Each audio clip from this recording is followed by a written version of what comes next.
Assalamualaikum warahmatullahi wabarakatuh. Bismillahirrahmanirrahim.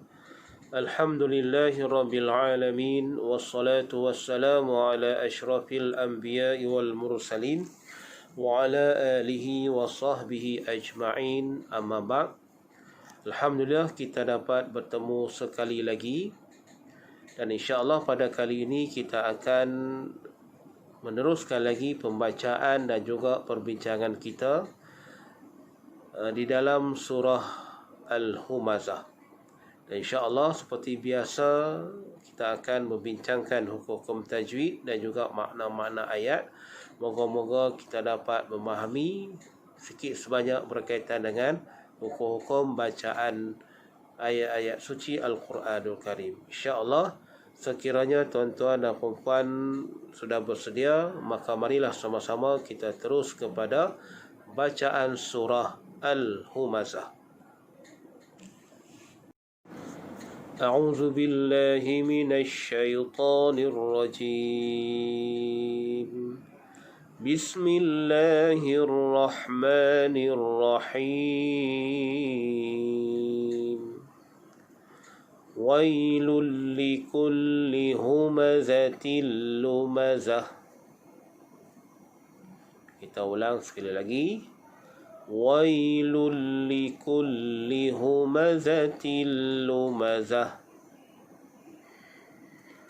Baik, dalam ayat yang pertama ini kita bertemu dengan hukum wailun. Wai menjadi hukum lin, dibaca dengan lembut.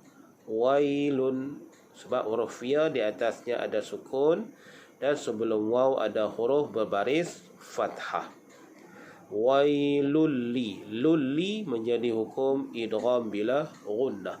Lulli idgham bila ghunnah, kita baca dengan idgham kamil. Wailulli kulli, jadi pastikan ada tekanan syaddah. Wailulli kulli, ada dua tempat ni yang ada syaddah.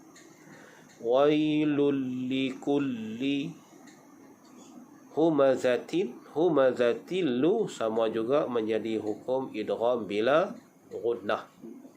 Humazatil lumazah. Bila kita waqaf pada ta bulat begitu, maka waqaf dengan ha. Lumazah.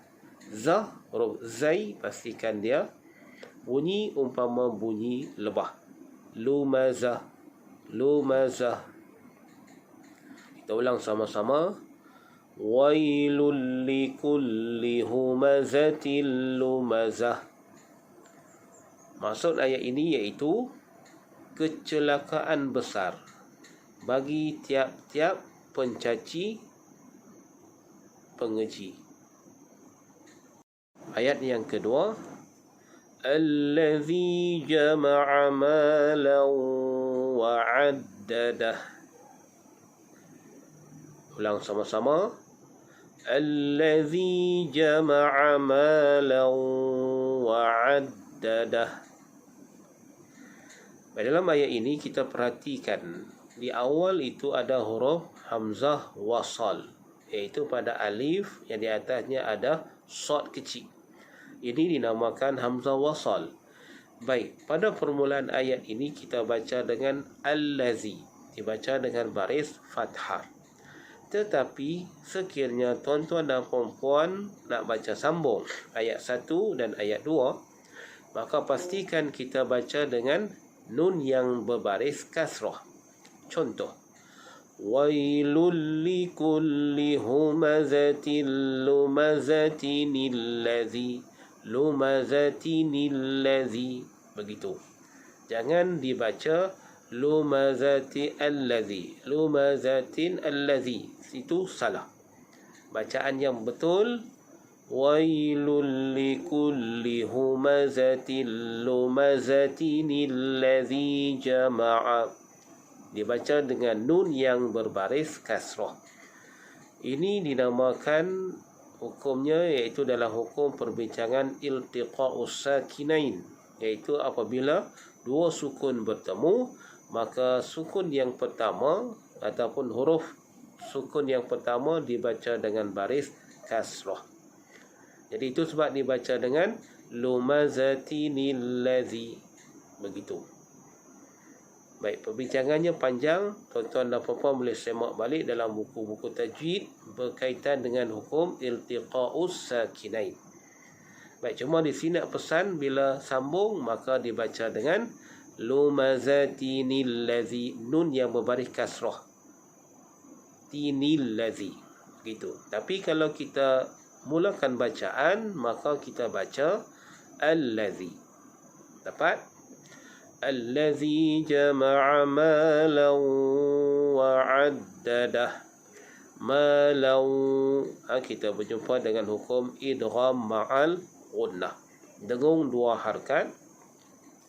Malan, jama'a malan, dan bulatkan bibir. Wa 'addadah, waqaf dengan ha berbaris sukun. Wa 'addadah. Jangan waqaf wa'addadahu, itu salah. Waqaf dengan wa'addadah. Kita ulang sekali lagi. Allazi jama'a malan wa'addadah. Baik, masuk ayat yang kedua. Kita ulang sekali lagi. Allazi jama'a malan wa'addadah. Baik, masuk ayat yang kedua, iaitu yang mengumpulkan harta dan berulang-ulang menghitung kekayaannya.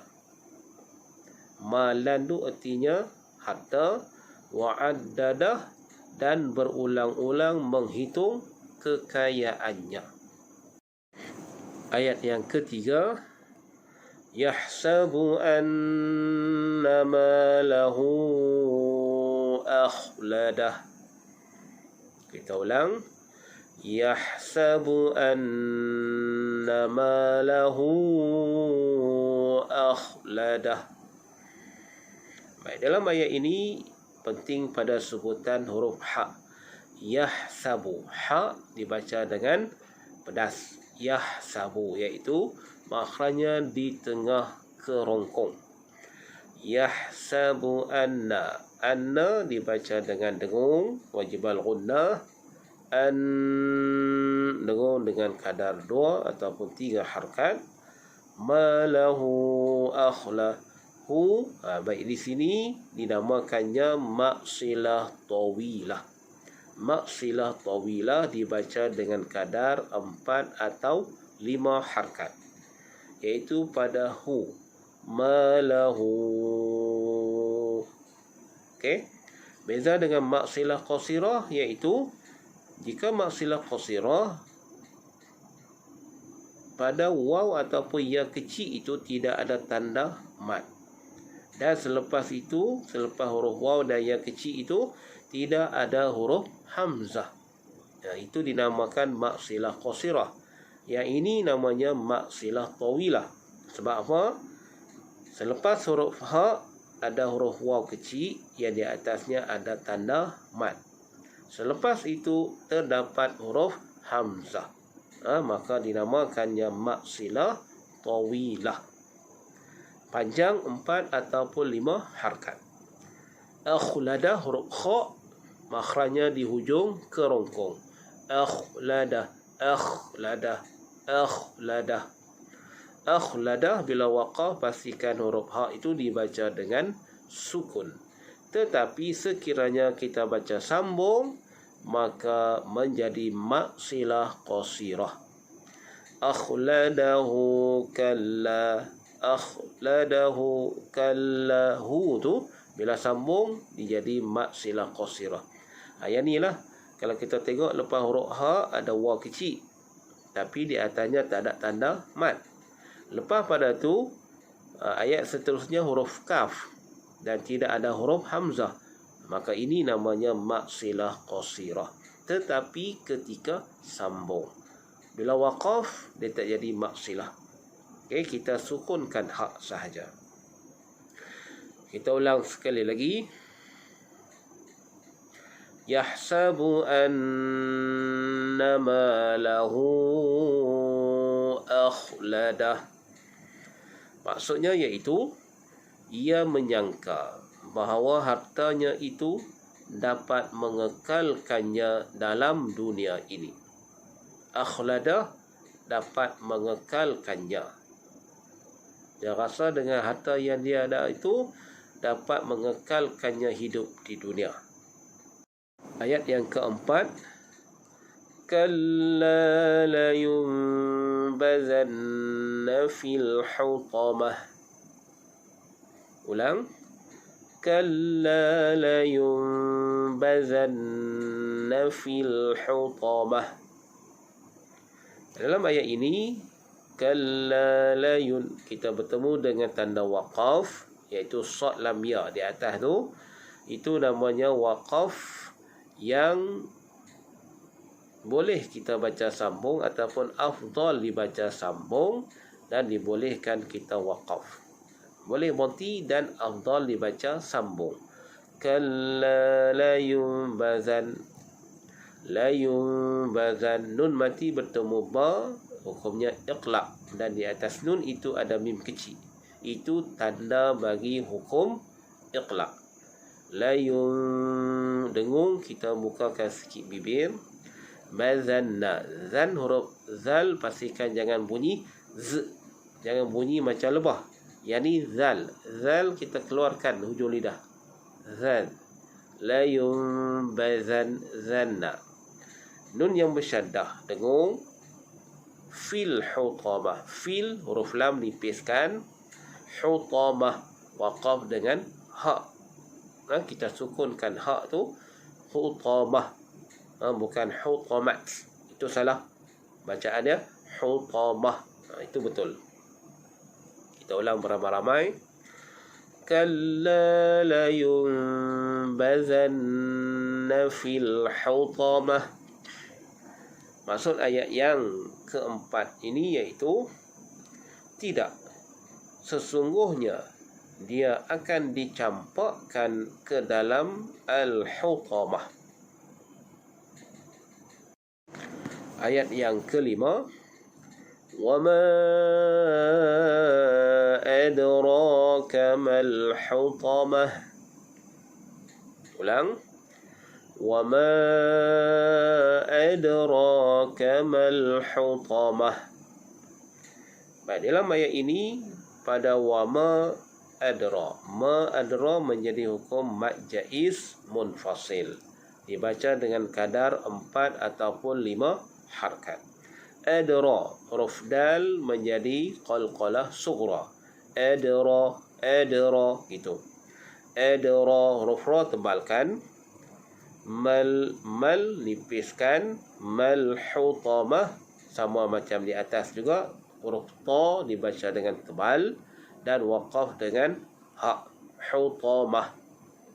Kita ulang bersama-sama. وَمَا أَدْرَاكَ مَا الْحُطَمَةُ. Maksudnya iaitu, dan apa jalannya engkau dapat mengetahui apa dia al-hutamah itu. Apa dia al-hutamah?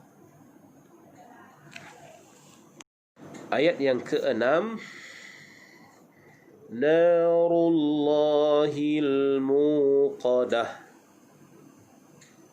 Kita ulang. Narullahil muqadah. Dalam ayat ini kita bertemu dengan narullah, huruf ra dibaca dengan tebal. Jangan baca narullah, la tak jadi. Kena narullah, rullah. Allah tu bacaannya 2 harkat. Narullahil, lahil 2 harkat panjang. Narullahil muhil, lam dinipiskan, muqadah dan waqaf dengan ha juga, muqadah. Itu kita ulang beramai-ramai. Narullahil muqadah. Maksudnya iaitu al-hutamah ialah api Allah yang dinyalakan dengan perintahnya. Narullahil muqadah, iaitu api Allah yang dinyalakan dengan perintahnya, iaitu api neraka. Ayat yang ketujuh, allati tattali'u 'alal afidah. Kita ulang, allati tattali'u 'alal afidah. Baik, dalam ayat ini pada permulaannya ada hamzah wasal yang mana dibaca dengan fathah. Allati fathah, allati tatta, bezakan ta dan ta. Ta nipis, ta tebal. Tattali'u gitu. Tattali'u 'alal huruf lam, jangan bunyi alal afidah, dan waqaf dengan hak juga. Kita ulang bersama-sama, allati tattali'u 'alal afidah. Maksudnya iaitu yang naik menjulang ke hati. Utama tadi iaitu yang naik, yakni api itu yang naik menjulang ke hati.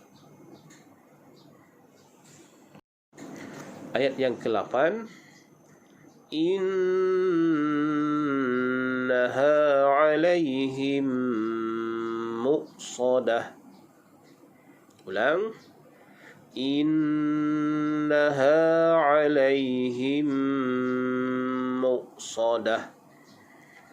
Baik, dalam ayat ini kita bertemu dengan sebutan inna. Jangan bunyi in, bunyi inna.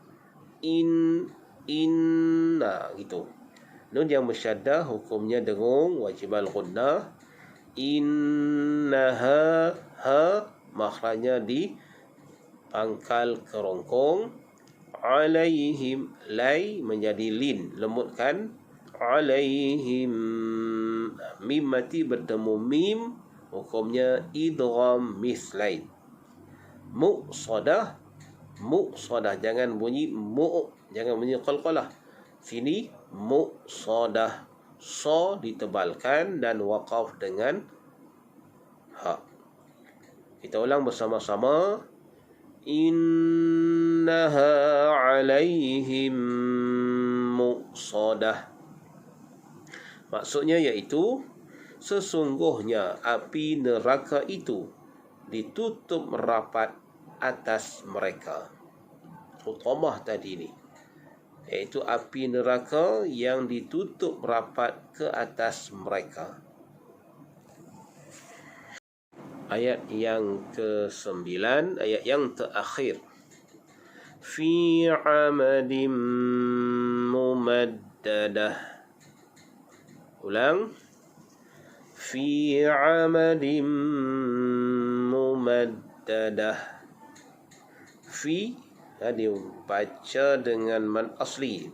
Fi dibaca dengan mad asli. Amadin artinya idgham ma'al ghunnah. Amadim mumaddadah, waqaf dengan hak juga. Dan kadang-kadang ada yang bertanya, sebab apa ada mim di hujung? Di bawah tu ada mim. Mumaddadatin tu ada mim kecil tu. Yang ini berfungsi ketika kita baca sambung dengan bismillah.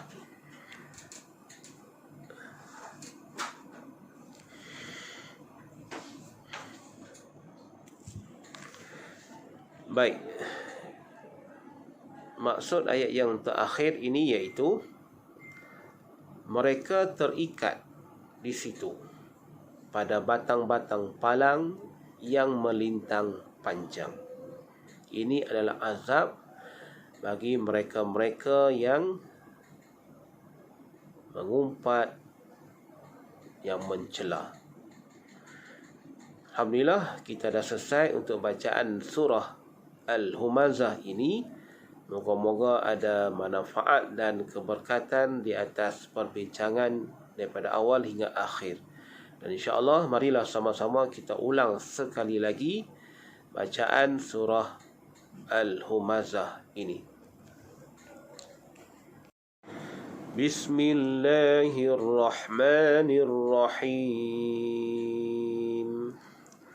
Wailul likulli humazatil lumazah alladzi jama'a malan wa'addadah yahsabu anna malahu akhladah